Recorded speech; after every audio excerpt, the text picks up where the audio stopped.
Honourable Member for Lab.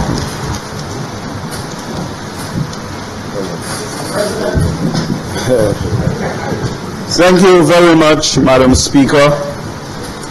Madam Speaker, we all in this Honourable House would appreciate that borrowing is a normal process.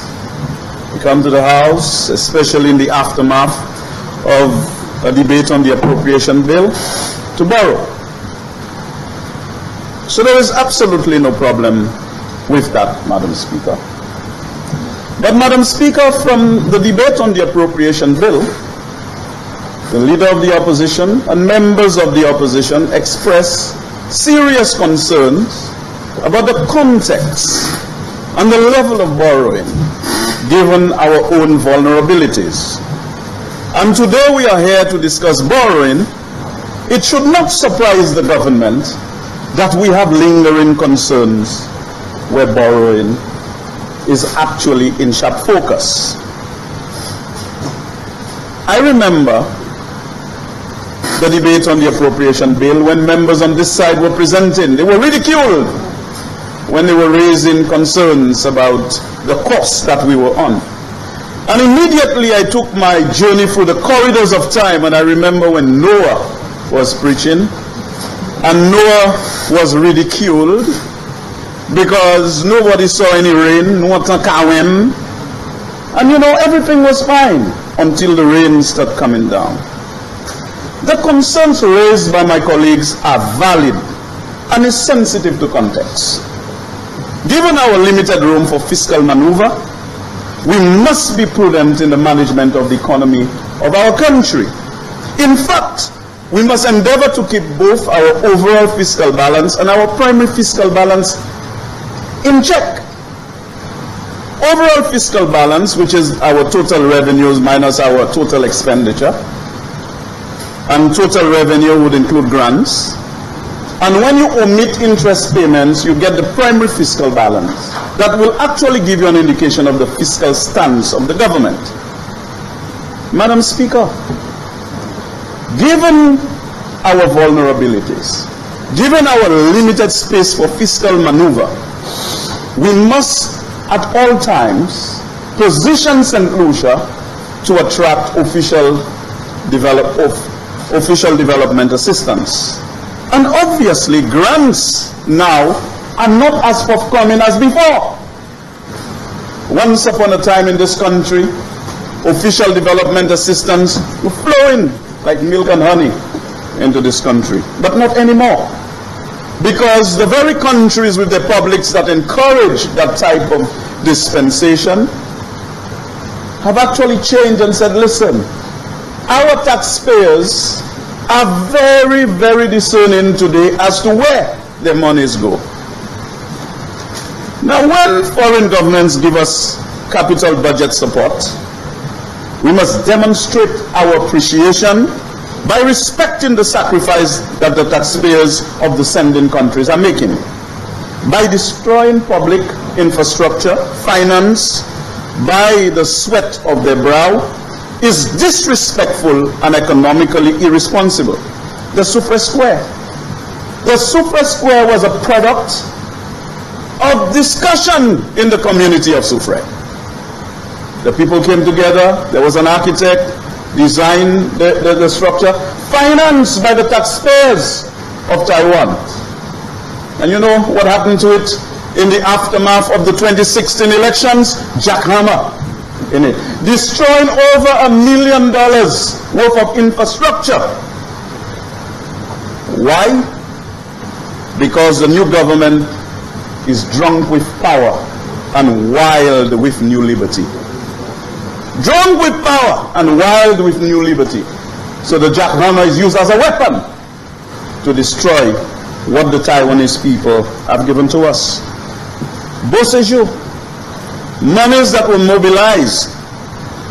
I remember my stint as foreign minister, we attracted for our office in New York monies for livestock production. And right now, it is a casualty of some framework agreement. Everything is on a standstill because of some DSH deal with one Theo Akin.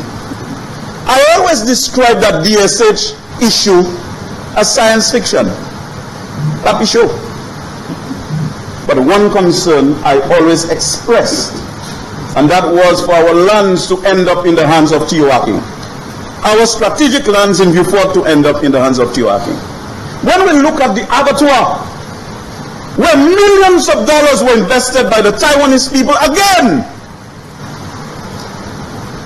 and right now, we don't know what's going to happen to it because of some deal with Theo Akin. And I now come to St. Jude's, Madam Speaker. St. Jude Hospital, a very interesting history as to how St. Jude's got there, and the role of St. Jude's to the people of the southern part of the island. I live in the immediate vicinity of the hospital. In fact, the fire, the explosion of those tanks was what woke me up from my sleep. And I was the very first person from the parliament to arrive at the St. Jude's Hospital. The burning, yes, I was there before you. I moved with lightning rapidity to the side. And you know, see this hospital burning and inhaling maybe something from the asbestos roofing, you know.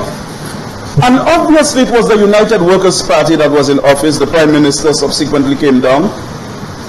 And of course, they set in motion a scope of works to rehabilitate the hospital.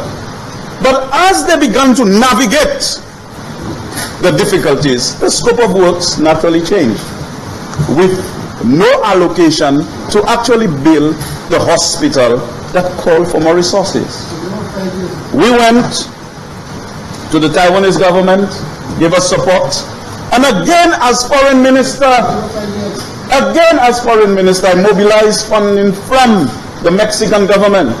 And these were the two buildings that were handed over sometime last year to the incumbent administration. So we have been dealing with St. Jude's, and I have the moral authority to speak about St. Jude's. I have the moral authority to speak about St. Jude's. And I remember during the campaign period, the United Workers' Party was saying, oh, open the hospital, complete the hospital, complete the hospital. They came in and stopped construction of the hospital. And then they come with all sorts of foolishness about demolishing hospital. Which hospital? Which hospital? Which hospital will be demolished? And I'll say, Sakin Nomla, I touche St. Jude's. I touche. You know, that's why I never really raised my blood pressure over the foolishness that was being said about demolishing St. What St. Jude's you all going to demolish? You all didn't build St. Jude's. You're just going to take a facility and demolish it. You know what the people of Auger, the people of Labrie, the people of Larichus, you know what they went through when St. Jude's was not there? They should take their loved ones when they fell sick in the night. By the time they get to Miku, up Dennery, their loved ones would pass because they are headed for Victoria Hospital. Sometimes people suffer, probably a stroke, a heart attack, and they need to get to a hospital urgently. And to move from the southern part of the island to the north would not be an appropriate thing. I will not fall easy prey to provocation by the member for Babonneau. I will remain on course. I will remain on course, and I will continue to say, Madam Speaker, that none of them on the opposite side will come and demolish St. Jude's. That's not an option.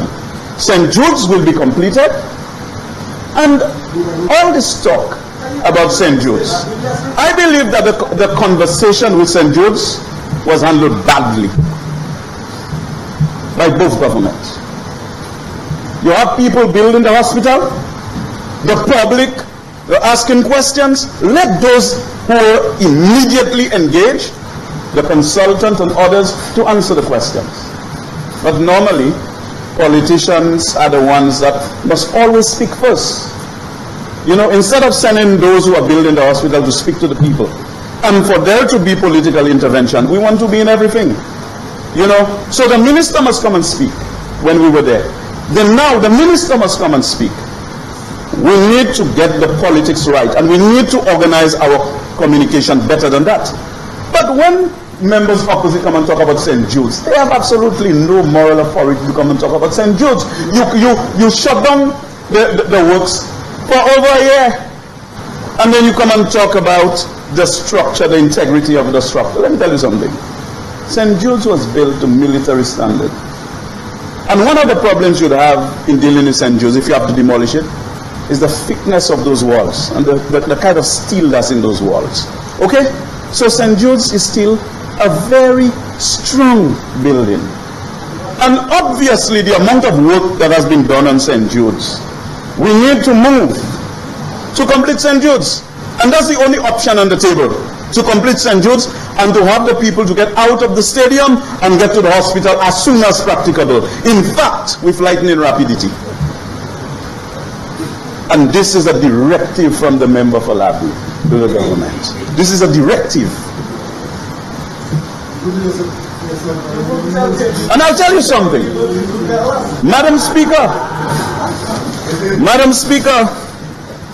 when foreign governments are taking a look at St. Lucia and seeing that when other countries give us support, now we talk about fiscal problems that we have. When other countries give us support and we just put jackhammer in it, you know what? They are going to be reluctant to support us. And you know what? In the equation that we have the overall fiscal balance, where it is total revenues that you reap plus grants, the grant amount will continue to decline if that is our attitude. We must show respect for a product of national consultation or constituency consultation. You cannot just go and demolish a square and believe that it's okay and you have a new vision. You know, the people decided what they wanted. Who are we to just decide unilaterally that no, this is not good? So the people must not demand what they want. We are out of place to do that, Madam Speaker. Now they have rebase, and obviously it showed that the GDP, the debt to GDP ratio a little lower based on rebase. That does not mean that financial institutions are in the orbit of our island with alacrity to lend us money. That's not what it is. They are very concerned. They are going to monitor the attitude of the government. They are going to monitor how we maneuver as a government. And we must, as a country, navigate the turbulence of the current period safely. Madam Speaker, we talk about globalization. All our countries move into a globalized world. You know, the very publics that supported globalization are now turning and say, look, we need to abandon this kind of global responsibility and mind our own business at home. And we are jeopardizing our chances of mobilizing support for our country when we behave in such a reckless manner. Government borrowing from local banks is supposed to be something great and revolutionary. From an economic standpoint, this could have serious implications, like the member for Kaswi South indicated, because it could create a crowding out effect where the government will be competing with the local business sector for capital. And then I heard about sales revenue increasing, and they couldn't understand that there's a difference between profit maximization and revenue maximization. Revenue maximization takes place when marginal revenue is equal to zero. Sure. As long as it's positive, you need to continue to add until it is zero. If you go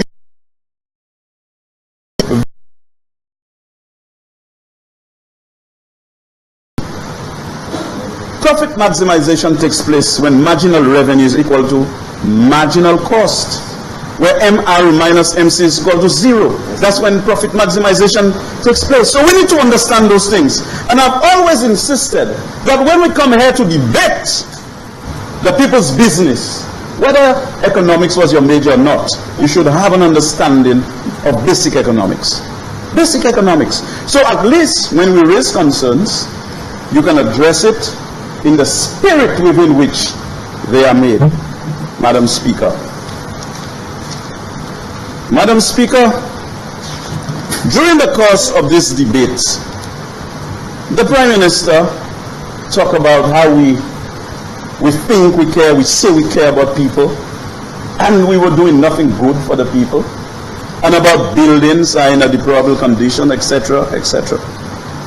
Madam Speaker, I want to remind the Prime Minister that it was the Labour Party government between 1997 and 2006 that ended the shift system in our schools by expanding the existing secondary schools and building new ones.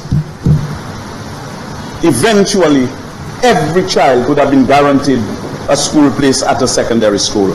We moved to universal secondary education.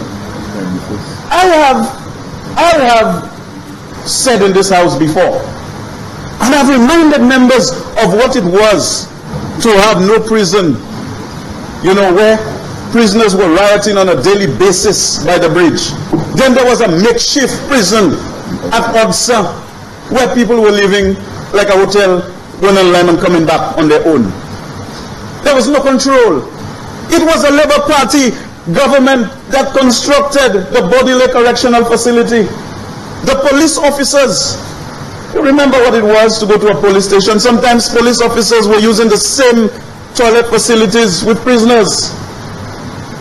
And we were the ones who built new police stations and refurbished the existing police stations at the time to ensure that we improve the working conditions for police. What's about the fire service?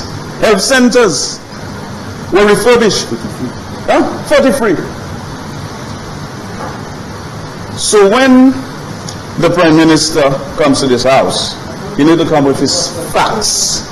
You need to come with your facts. And then we found very high unemployment when we came in 2011. We set in motion the NICE program. Since the UWP got into office, they have fired hundreds of NICE workers. Hundreds of them. That's right, it would have been lower had you kept those programs. More people would have been employed. And the more people that are employed, the more people that would have financial resources to make a demand for goods and services in the economy. So it would contribute to economic growth. The laptop program. The rich people can afford to give their kids laptops, It is the poor people that cannot afford laptops for the kids. And so whilst the rich child could have access to a laptop until midnight, because they can have it at their homes, that poor child, who the mother can barely send to school, must wait until daybreak to go to some cafe or to some other computer facility to complete their assignments. It places them at a distinct disadvantage. And so we gave the laptops so the kids could complete their work at their homes under the supervision of the parents, once the parents are computer literate. But of course they are going to get used to the technology, especially since we are going to move into online examinations. You stopped it. Who's caring and who's uncaring? And I mentioned you stopped the Super Square, you stopped the building at Viewfort, 5 caretakers, you stopped the library market, stopped the CDP from Library Village Upper Auger projects. We talk about St. Jude's Hospital. But Madam Speaker, I want to indicate, in response to the victimization charges that were leveled against us. The member for Babuno, the member for Kasri Southeast talk about victimization. I will use my constituency as I prepare to close as a casualty of decades of Flabo rule.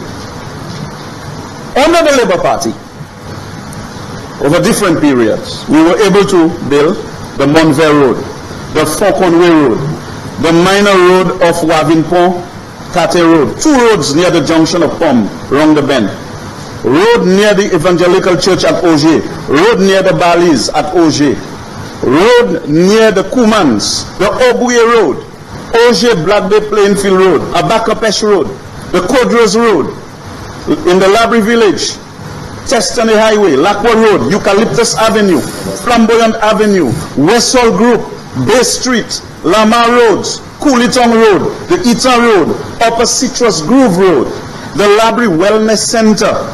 It was originally built by Clive Compton a very long time ago, when Viewport and Labrie, it was still one constituency.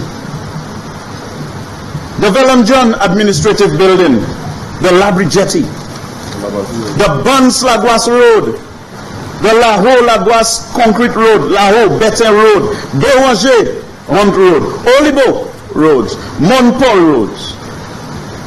UWP has nothing to show in Labrie to say, well, as a government, where the people of Labrie are paying the taxes, contributing like everybody else, what did you do for them? You cannot walk around Labrie and pinpoint anything of significance that the United Workers' Party has done for the people of Labrie.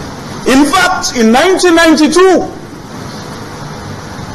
they planted poles in Bewanger, planted poles on the Labrie bypass. They said they're going to bring electricity to the people of Bewanger, Lahore, and the bypass. The United Workers' Party won the elections in 1992. And after the elections, you know what they did? They gave a contractor a contract to go and uproot every pole instead of bringing electricity to the people of Labrie. I'll come to you just now. You should stay out of that conversation. And you know, Madam Speaker, the Labrie market was in the 2016-27 budget estimates. UWP came in 2016, never pursued the project. It was in the estimates 2015, 2016, 2016, 2017, and it disappeared from this year's estimates. And you're telling me that's a caring party?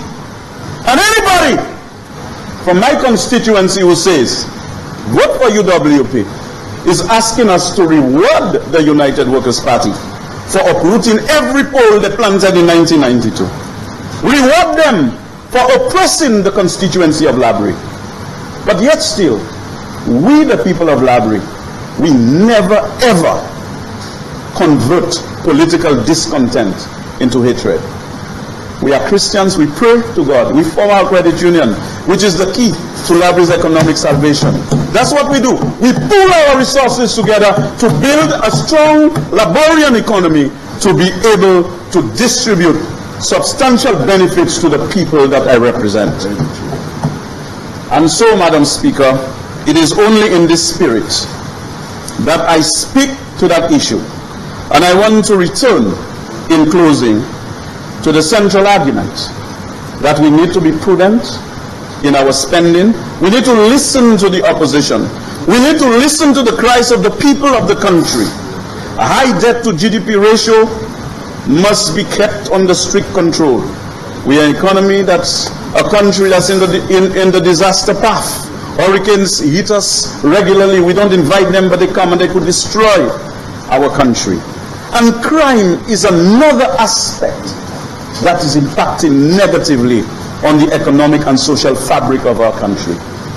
And so, those who were putting pressure on the former government about crime, now they begin to understand what it is to deal with a country.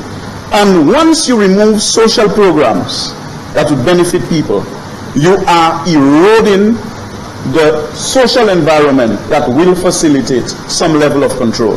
And so we need to engage in that restless but competitive search for the solutions to the problems that impact us as a people. We cannot split the development of a country at its political seam. We need to confront those problems within the framework of our integrated whole. So, Madam Speaker, the opposition was correct in warning the government, and I'm hoping that the Prime Minister would take our basic concerns and questions into consideration as he continues to navigate just the few remaining days as we approach another general elections. I thank you, Madam Speaker.